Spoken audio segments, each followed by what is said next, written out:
Xi Jinping खुशी से मेरे से गले लग जाएंगे।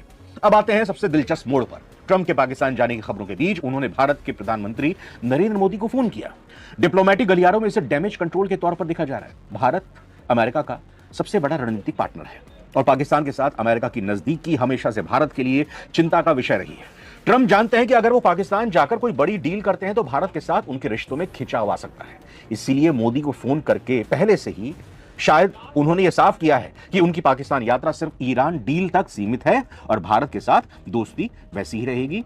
तो क्या हमें अब तैयार रहना चाहिए एक ऐसी तस्वीर के लिए जहां ट्रंप, मुनीर और ईरानी अधिकारी एक साथ इस्लामाबाद में खड़े हों, डील साइन करते हुए दिखाई दें? अगर ऐसा होता है तो ये 21वीं सदी की सबसे बड़ी कूटनीतिक घटना होगी। लेकिन क्या पाकिस्तान बीच अब युद्ध विराम बढ़ सकता है 2 हफ्ते के लिए, और वैसे अब ये उम्मीद जताई जा रही है कि शायद ये युद्ध अब यहीं पर रुक जाए, क्योंकि सभी पक्षों के बीच में अब सहमति बनती हुई दिखाई दे रही है और बातचीत जो इस्लामाबाद में बेनतीजा रह गई थी, उस बातचीत का अगला दौर फिर से पाकिस्तान में होता हुआ दिखाई देगा। इस बात के संकेत आ रहे हैं। इन्हीं सब मसलों पर बात करने के लिए मौजूद है देश के वरिष्ठ पत्रकार सतीश के सिंह साहब। सतीश सर, बहुत बहुत स्वागत है द स्वतंत्र पर। सर, जिसका आप अनुमान लगा रहे थे, अब वैसी स्थितियां बनती हुई दिखाई दे रही हैं। ऐसा लग रहा है सर, ये युद्ध जो पूरी दुनिया के लिए बहुत बड़ा खतरा हो गया था, अब ऐसा लग रहा है ये जो टेम्परेरी सीज फायर है, इसमें कोई बड़ा ब्रेक थ्रू आ जाए और बातचीत का अगला दौर पाकिस्तान में होना है तो युद्ध को रुकने के रास्ते भी निकल सकते हैं। किस तरीके से पूरा डेवलपमेंट जो पिछले 24 घंटे में हुआ है सर, इसे देखा जाए? विक्रांत जी, सबसे पहले तो धन्यवाद और आपको बधाई कि आपका जो चैनल है, शायद एक आध दो चैनलों में होगा, दुनिया भर में होगा, जो लगातार ये कह रहा है कि बात बन गई है। और बात बहुत पहले बन गई, पिछले 24 घंटे का मत देखिए जी। या आप और हम तो मिलके पिछले कई दिनों से, एक हफ्ते से ये बात लगभग कह रहे हैं। तो जब अगर ये कह रहे हैं तो कुछ तो उसके संकेत मिले होंगे, तभी कह रहे होंगे। और आप भी उस पर मोहर लगा रहे हैं, तो ये तो एक रीडिंग की बात है। दरअसल विक्रांत जी, ऐसा है कि हमें लगता है कि जो कुछ भी खबरें आ रही उसमें से इतना तो जरूर है कि 80% सही नहीं। आप इस चीज को सुन लीजिए जी। इधर ना के 80% झूठ चल रहे हैं, प्रोपेगेंडा। एक ही बात 100% सही है, और वो ये है कि जो 21 घंटा ये लोग इस्लामाबाद में सबसे पहले तो बैठे, सबसे पहले वहां मुज़ाकरात, बातचीत, डायलॉग हुआ, यही बहुत बड़ी खबर थी। और जब वहां बैठ गए, 21 घंटा बैठना दो दुश्मनों का आमने सामने, ये बहुत कुछ कहता है। और हम लोग तो यहाँ भारत में इसी में मस्त है कि भाई वो दलाल के यहाँ सब फ्लॉप कर गया, यही बोलने में है कि नहीं। लेकिन सच्चाई यही है कि पूरा मोटा मोटी एक ब्रॉड कंटूर्स जो प्रारूप है उसको लेकर ही बातचीत होती है। और वहां पर इतना जल्दी तो इतना बड़ा समस्या सॉल्व भी नहीं होगा, ये सब लोग को मालूम है। लेकिन ये तो सॉल्व हो गया कि इसके बाद से कितने मिसाइल मारे गए, कितने ड्रोन चले, आप ये देखिए। बिल्कुल चलने को तो चल सकता है। भाई आप बताइए कि आप कह रहे हैं कि आपने पूरे इलाके कह रहे हैं, और मेरा तो अनुमान ये है, इसमें मैं गलत हो जाऊं तो नहीं कह सकता, ये दोनों विन विन, दोनों, ईरान भी विन, अमेरिका भी विन, ऐसा ही कोई एक समझौता होगा।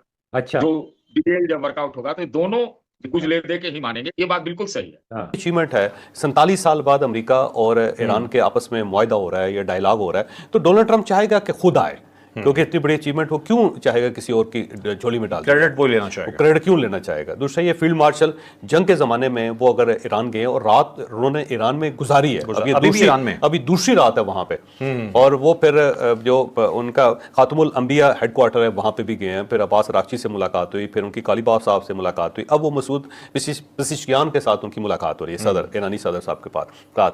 तो इतनी बड़ी जो एक्टिविटी है, फिर प्राइम मिनिस्टर जो है वो मसलसल सफर के अंदर है, एक से दूसरी जगह, दूसरी तीसरी जगह, और जो उनका इस्तकबाल हो रहे हैं वो भी अनयूजुअल है, वो यूजुअल नहीं है। ठीक है। तो ये सारी चीजें जो है ये तय कर रही। फिर उसके बाद यूएन के सेक्रेटरी जनरल का फोन आया पाकिस्तान, तो ये सारी चीजें साबित कर रही हैं कि ये बहुत बड़ा कुछ होने वाला है। सिर्फ ये नहीं है कि 2 सदर आएंगे, ये बड़े बड़े सरबराह आएंगे। मैं चौधरी साहब ये भी आपसे पूछता हूँ, जरा बताइएगा कौन कौन से सदूर आ रहे हैं, लेकिन उससे पहले एक चीज मुझे जरा बताइए, मोदी की तबीयत अभी खराब होगी या नहीं होगी? वो ज़ाहिर है उनके लिए तो बड़ा डिफिकल्ट है ये वक्त गुजारना, क्योंकि बहुत बड़ी, ये वाकई सदी की बड़ी खबर है, इसमें कोई शक ही नहीं। 47 साल से एक ताल्लुक खराब है, 2 पावर्स के दरमियान खराब है, और दोनों तेल और गैस के सबसे बड़े मालिक हैं, और उनके दरमियान ऐसा मोड़ आना, और वो भी पाकिस्तान के अंदर आना और पाकिस्तान की वजह से आना, ये वाकई कमाल है। ये सफारती मोइज़ा है जिसको कहा जाए, और ये बड़ा अरसे तक जो ना लिखा जाएगा, बयान किया जाएगा, और ये बताया जाएगा कि यार ये पाकिस्तान ने किया कैसे था। आपको पता है ये जो पिछला डायलॉग हुआ था, जो फर्स्ट राउंड हुआ मुज़ाकरात का, उस मुज़ाकरात के अंदर पाकिस्तान के सिर्फ 2 लोग थे, कोई और बंदा इसके अंदर एंटर नहीं हुआ। दो कौन थे? दो, एक तो फील्ड मार्शल थे और दूसरे इसाक डार साहब थे। अच्छा, तो उन मुज़ाकरात दो ईरान को नहीं पता, अभी डोनाल्ड ट्रंप ने बताया तो अमेरिका को पता लगना शुरू हुआ। तो हर चीज़ जो है ना इंतहाई सेंसिटिव है और पाकिस्तान ने कमाल किया, इतनी खामोशी के साथ इतना बड़ा काम जो है वो। अब देखिए जो लोग कंफर्म है ना वो मैं आपके सामने रख देता हूँ। एक तो डोनाल्ड ट्रंप, उन्होंने खुद कंफर्म कर दिया। दूसरा ईरानी प्रेसिडेंट मसूद पज़ेश्कियान वो आ रहे हैं।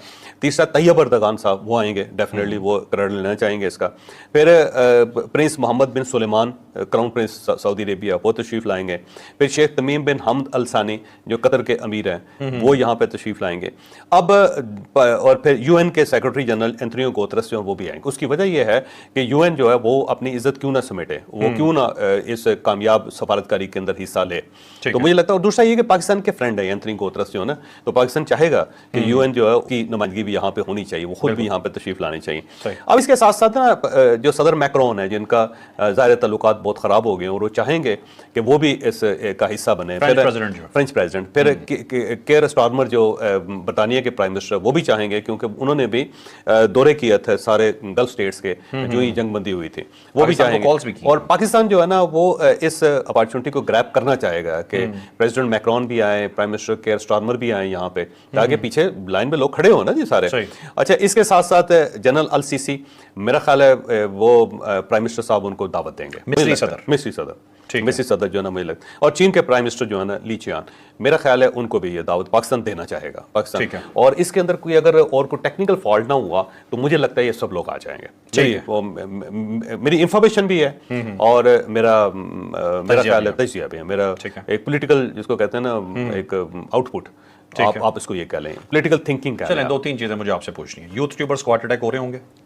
हो सकता है यार, वैसे तो पाकिस्तान की कामयाबी है, मेरा ख्याल है पाकिस्तान की कामयाबी हर शख्स को इस पे। सलमान अकरम राजा ने तो साफ कहा कि हम कर ही नहीं सकते थे, पाकिस्तान के लिए इतना बड़ा काम हो रहा था, यूथियास पीछे पड़ गया उसके। ये आपने कैसे कह दिया? अच्छा, वैसे मेरा जाती ख्याल ये है कि पाकिस्तान तहरीक इंसाफ की तरफ से इसको मुबारकबाद कहा जाएगा, पाकिस्तान तहरीक इंसाफ की तरफ से इसे कबूल भी किया जाएगा और पाकिस्तान जिंदाबाद के नारे भी लगेंगे पहली मरतबा लगेंगे ऑफिशियली। ठीक है, अनऑफिशियल नहीं होगा लेकिन ऑफिशियली होगा। और दूसरा अपोजिशन लीडर, दोनों अपोजिशन लीडर जो है ना सेनेट के और साथ कौमी असम्बली के, दोनों की तरफ से मुबारकबाद आएगी और पाकिस्तान तहरीक इंसाफ के जो चेयरमैन है गौहर साहब, उनकी तरफ से भी मुबारकबाद आएगी। ठीक है, अब मुझे बताएं मोदी आएगा? अगर मोदी को कहें तो मोदी, आप बड़ी हैरान कुन बात है, पाकिस्तान अगर मोदी को इन्वाइट करें मोदी आ जाएगा इमीडिएटली आ जाएगा। अच्छा, अगर पाकिस्तान ने इन्वाइट करे वो लाजमी आ जाए। वैसे मुझे लगता है सोचेगा भी नहीं, शोला नहीं कर लेना चाहिए, सोचेगा भी नहीं। अच्छा, पहुंच जाएगा, इनकार नहीं करेगा।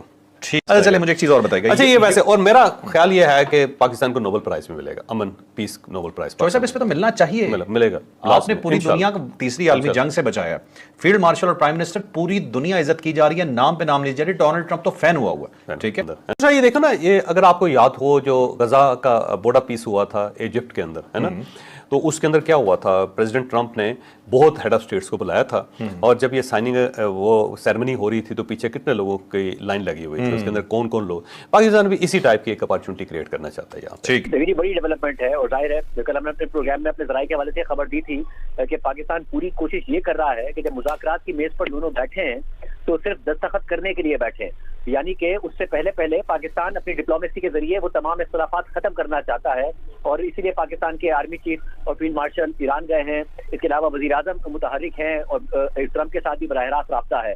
और जो दस्तखत की सेरेमनी हो, हमने अपनी खबर में ये भी बताया था, उसमें दोनों ममालिक के सदूर भी आ सकते हैं, यानी कि सदर ट्रंप और सदर मसूद पेज़ेश्कियान और अब सदर